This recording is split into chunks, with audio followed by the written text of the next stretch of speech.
আসসালামু আলাইকুম বন্ধুরা, আজকে আপনাদের সাথে শেয়ার করব ফুলকপির পাকোড়া রেসিপি। তো ফুলকপির পাকোড়া বানানোর জন্য প্রথমেই আম্মু ফুলকপিগুলোকে একটু সিদ্ধ করে নিচ্ছে, আর এখানে কিন্তু লবণও দিয়েছে সিদ্ধ করার সময়।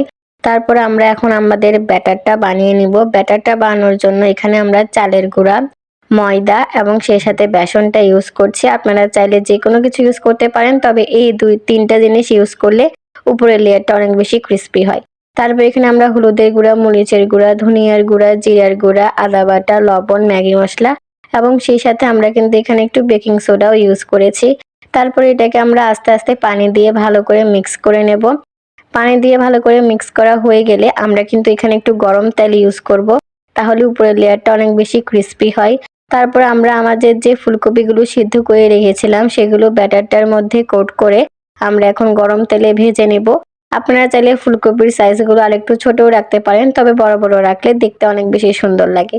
তো এই তো যখন এরকম গাঢ় একটা লাল রং চলে আসবে আমরা এটাকে নামিয়ে ফেলবো এবং মজাদার ফুলকপি বড়া উপভোগ করব। তো আল্লাহ হাফেজ, দেখা হচ্ছে অন্য কোনো ভিডিওতে।